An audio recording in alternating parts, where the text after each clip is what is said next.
forward. Again, this is such an important issue, and we really hope that you will share with your families and friends and get them on it so we can start doing some talking about, so we can start doing some talking and some action around grandparents raising their children. There are so many pieces. There's so many pieces in this, and we need to have some real advocacy and work around grandparents. So we're going to move forward. We're going to continue to move forward, and hopefully that my guests will come. I just got notice that they were trying to get on. Hopefully they're able to get on. So Renee, if you're trying again, try again coming on um, through Zoom, and as well as you, Professor, if you're here, please try to come in through Zoom. Okay. As I was saying, there are a great deal of personal challenges, financial challenges, all kind of issues that come along with fostering our kids. So we're um, we're trying to move forward. I want to talk a little bit tonight about problems with DHS and caseworkers and the CUAs and CASAs and all of those other kinds of that we run into. Uh, Often, if you're just getting your grandchild, if you're getting just your grandchild, you don't necessarily involve DHS. People have a lot of problems with with the DHS system, or having to, or feeling that they don't want to involve your child in the system, and or for fear of your child being lost to the system. However, sometimes that's the only way that you can get the services and the financial help that you may need. So you have to be truthful and honest with yourself and go through that. It also helps you with your biological child in holding them accountable to get them on the path to doing what is correct and taking responsibility. So you have to make that determination. And you can do that through just applying for kinship care.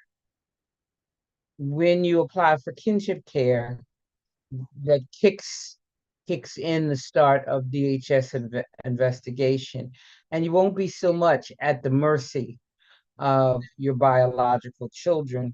They have to follow a structure in order to get their child back. So that's just a suggestion. In the CUAs and the CASAs, you're dealing with the foster agencies or the caseworkers, and I am fully aware that that often causes a great deal of problems. Um, Often you run into either uh, some older hardened social workers that have become numb to the issue, or younger caseworkers who really just don't have the experience.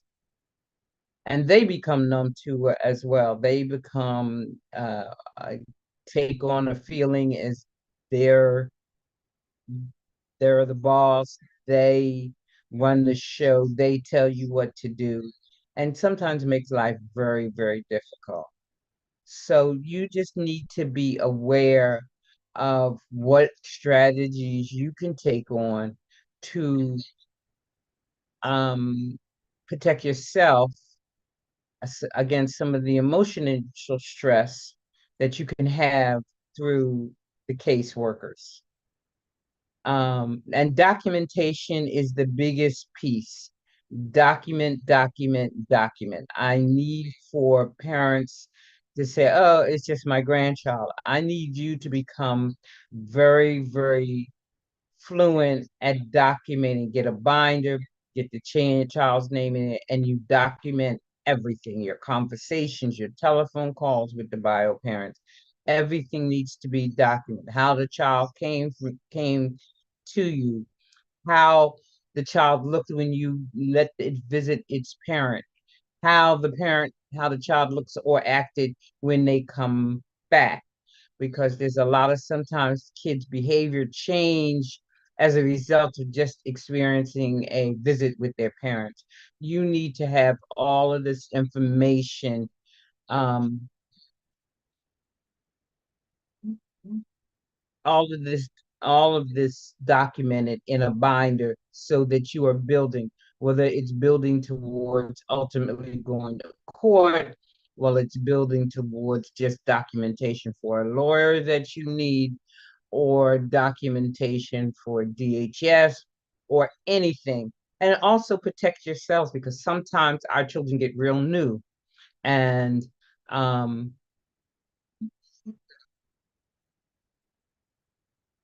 getting real new, you're like, who is this child? However, sometimes our bio children become uh, a challenge within themselves, where you are just trying to help your grandchild. It becomes very challenging. So I want you to document, document, document. And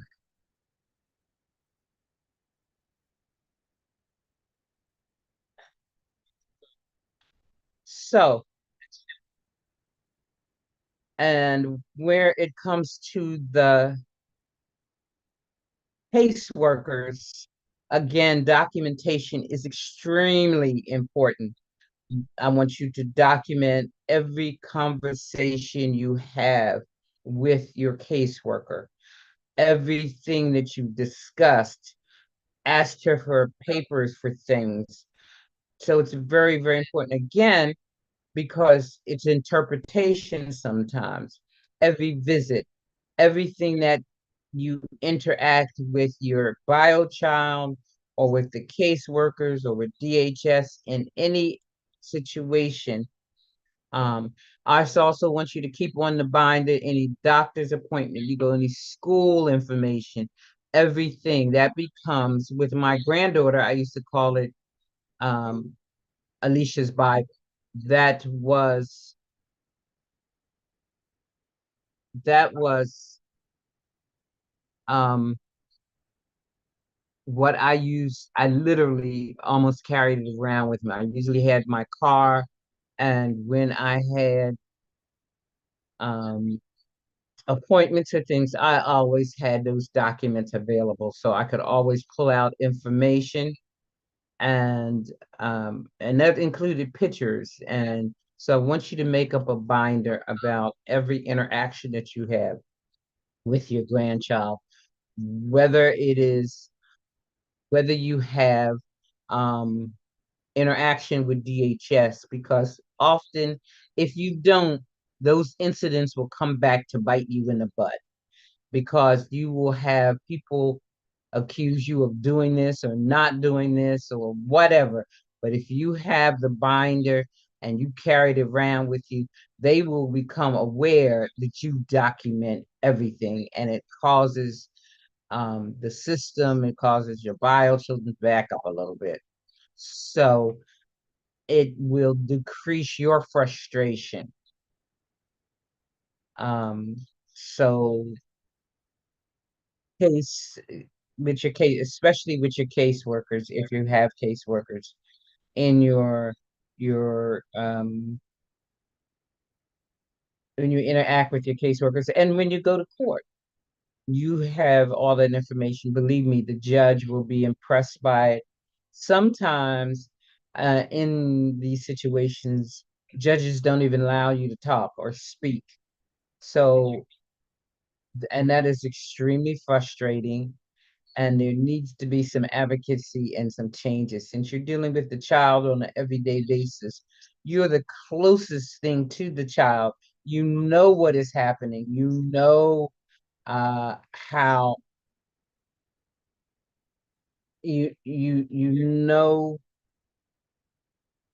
you know what's going on with the child.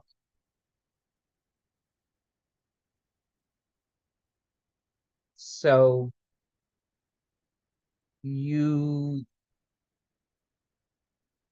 you need to be able to protect yourself. It will keep you from a great deal of frustration further down the line. So that's a tidbit. That child's documentation Bible is extremely important for your sanity. And sometimes agencies and things get very, very tough. And if, especially if the plan is reunification or not reunification, your documentation sometimes can make the difference.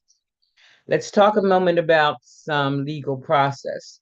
Well, getting kinship care can be done through DHS, but legal custody is a little bit different.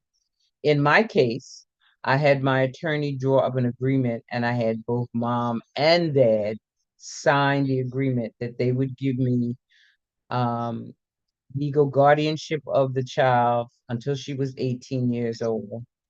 Also, I would be responsible for all medical, educational, social interactions or decisions. So I did that when the baby was still a very, very young child. She was an infant. But I thank goodness I've been in business long enough and know I just know people, but and still had issues. Because one of the things that I needed when she finally got to school age was her birth certificate and her social security number, which I had been asking mom for a long period of time. And she kept giving me excuses why she couldn't give it to me or why she didn't have it. So finally, I decided to apply for it directly through Social Security myself, and found out that the name I had been calling her was not her actual name. And that was a shocker because she could have told me this from the beginning, and she did not. So there was a whole issue around um, this child's legal name, and wind up going to an attorney again and using getting her social security and getting her enrolled in school. Fortunately, as an educator, I had a friend that was an educator that, probably because she had been called Alicia all these many years, um, I had some baptismal papers and other things under the name we had called her. So they allowed me to register her in school with her baptismal papers. Um,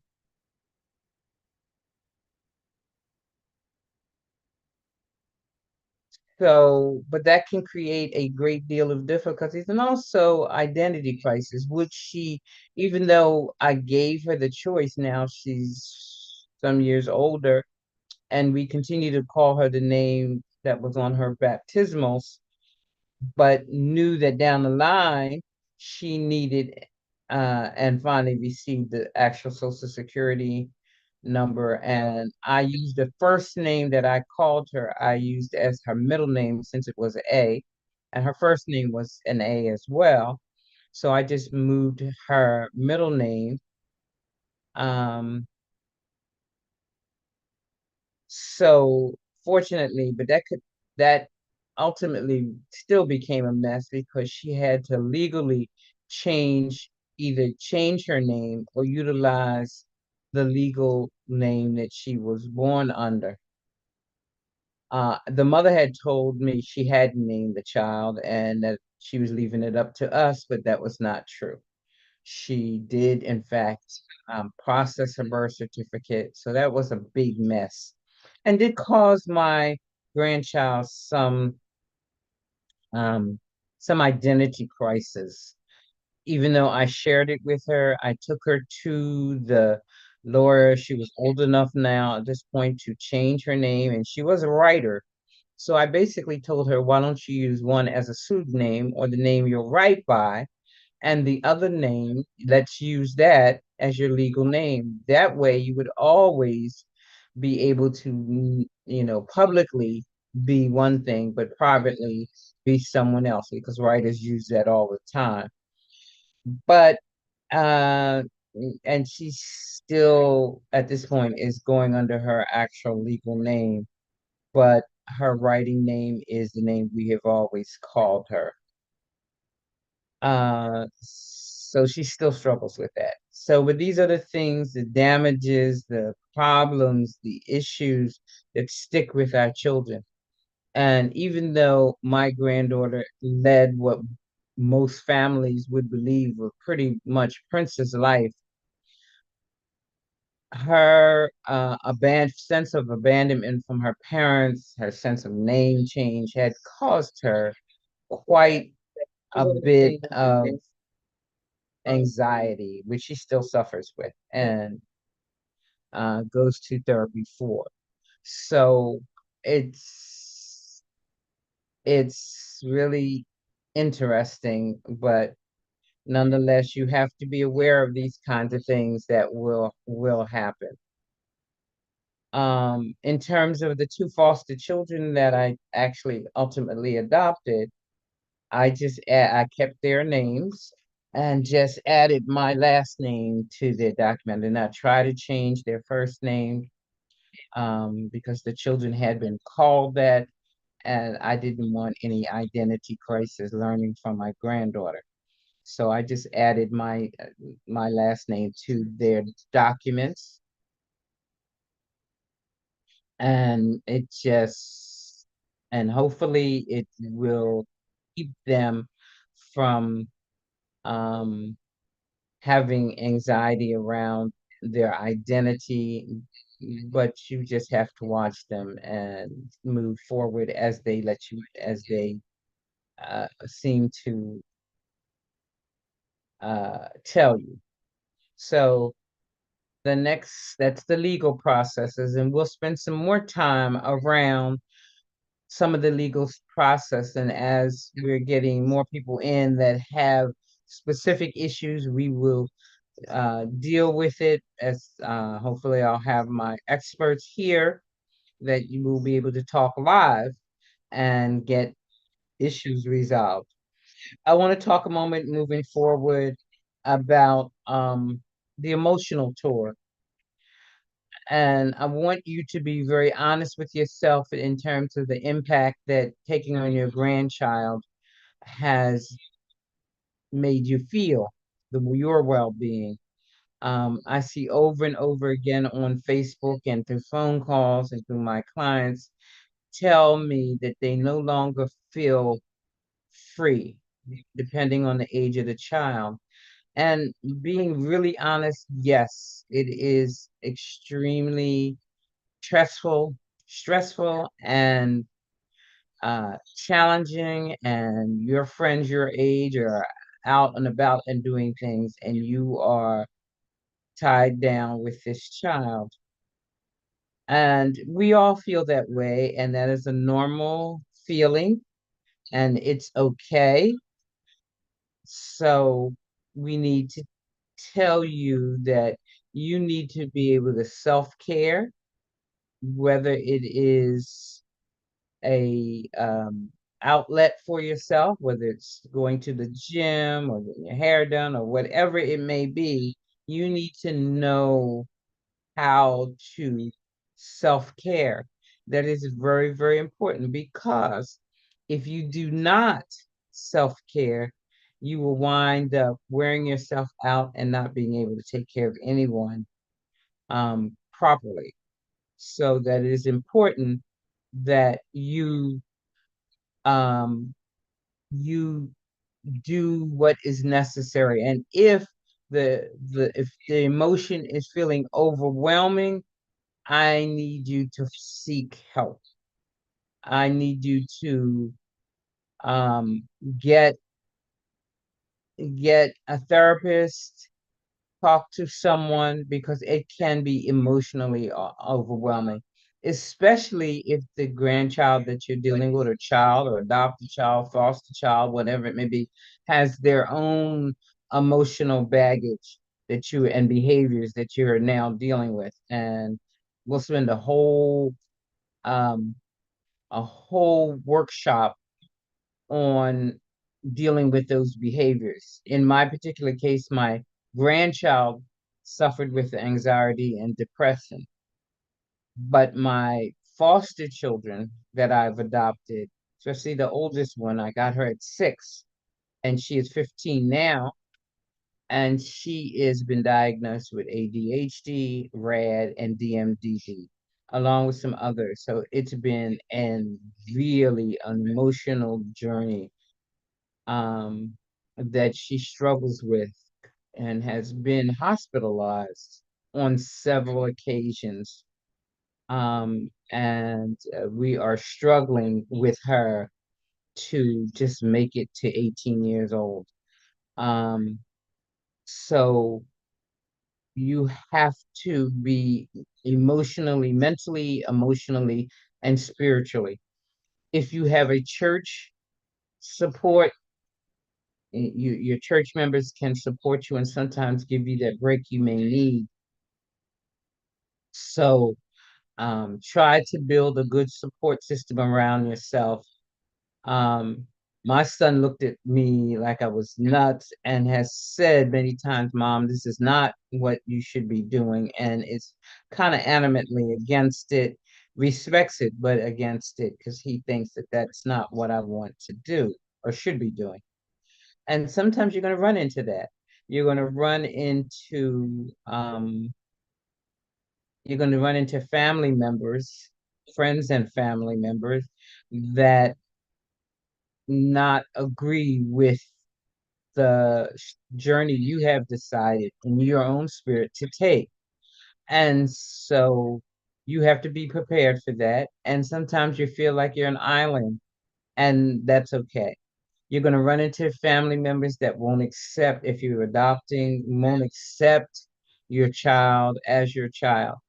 That is their problem, not your problem. And sometimes you can make a change, sometimes you cannot.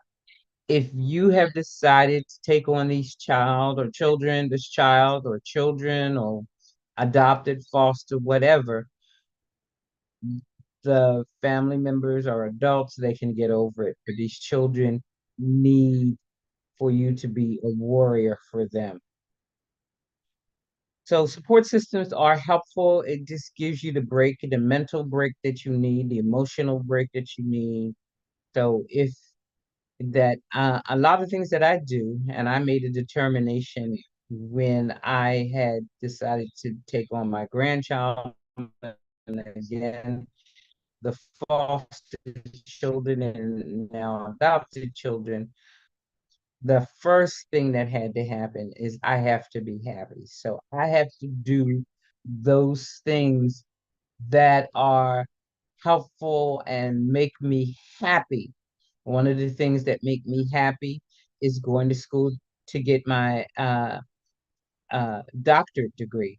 The doctorate degree that you see on the screen is an honorary. I am getting a doctorate degree in probably in instruction and curriculum because there's so much that we have to do. And I want to have words, I want to have information. So going to school and gaining knowledge is one of the things that make me happy. Another thing that makes me happy is swimming and going to the gym. So my children are now in school from 9 o'clock in the morning, 8:30, 9 o'clock till 2 in the afternoon. That is my free time, my time to study, my time as I'm a retired person. I am not a full-time employee. So those hours, those 6 hours or so, are my time. And I protect it jealously. It's time to get my nails done, or my hair done, or whatever I need to do to take care of me, or sometimes just eat lunch out by myself. So, um, so it is important that you build up a support system or a strategy or routine that allows you to be happy. Whether it's meditation, yoga, whatever it is, you need to make sure you maintain balance because yeah, our children are going to run us crazy. So we need to have that. And then you got to look up for the impacts on the grandchildren.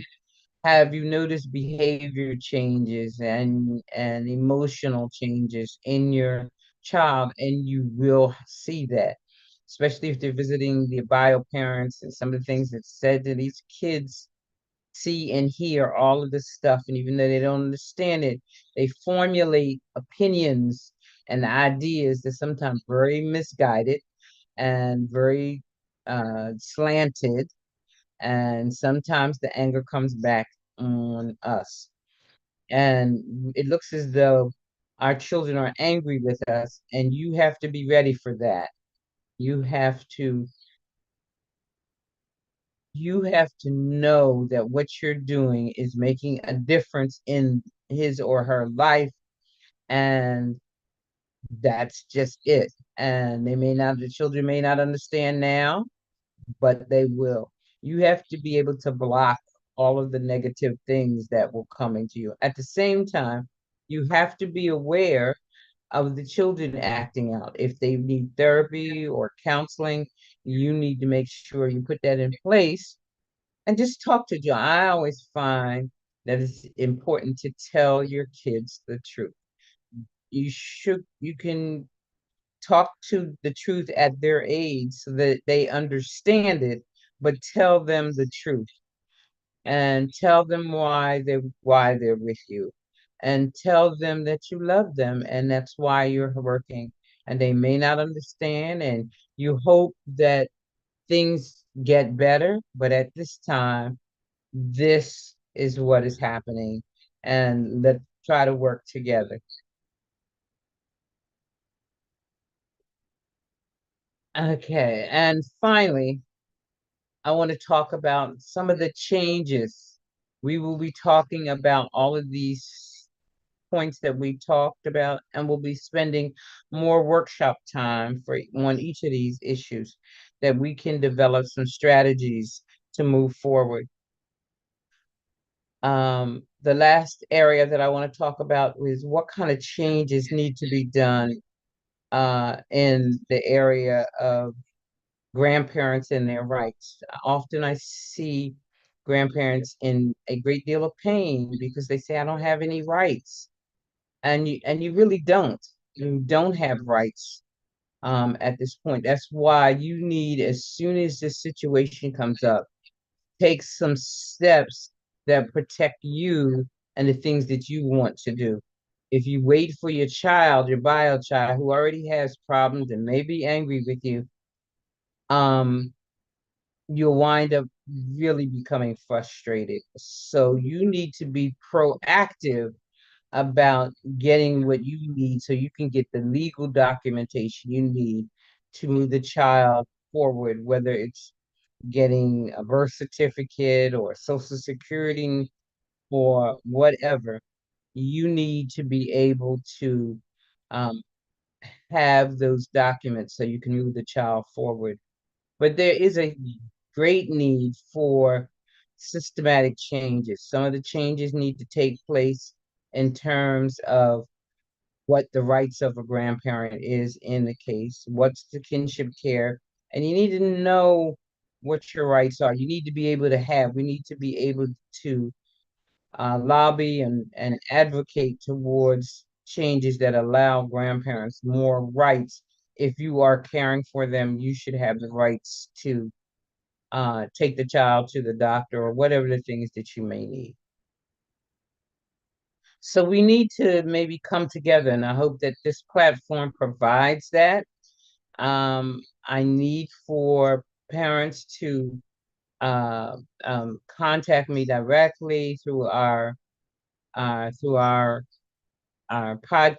so, fosteringlives.com, fosteringlives.esi.com. Again, that's fosteringlives.esi.com. Email me, and we're going to be starting some petitions and some other advocacy work, speaking with politicians about understanding, because I'm finding that there is a huge number of children who are being raised by their children, and it's been growing exponentially over the last 20 years. We need to make some systems change. We need to help the caseworkers be better at dealing with us and foster care and even adopt. We need our caseworkers to be better equipped. I think the system is trying, but unfortunately, they are lagging far behind in what we need. And then again, I want you to use this platform to become together so that we can share our experiences and our advice with each other so that we can um, come together to um, have a better understanding of the things that we need to do, and just to support one another, because this is tough. I don't want anybody to think that it is not tough, and that you will cry many tears sometimes, and not sure if you're not just all by yourself, but you are not alone. This um, this process is many, many thousands upon, I'd say millions, are walking in your shoes. And we need to come together to make this situation better for the um, for the betterment of our children and for the future, because these are children that are going to be part of the next generation, and we we need to prepare our children to be the best they can. And so I hope that you will continue to listen to Fostering Lives, and tune in each Thursday at 8 o'clock. I will send out the Zoom information and make the announcement on Facebook or YouTube or your favorite podcast uh, listening station, because this is a needed service. Parents, our kids need us, and you need to be the best that you can be as we are together fostering lives. Again, this is Dr. Yvette Mitchell. I am so thankful that you chose to listen to me this evening. Um, I look forward to talking to you next week at the same time, again on Fostering Lives. Email me at fosteringlivesesi.com, fosteringlivesesi.com. I look forward to seeing you next week. Bye bye. God bless.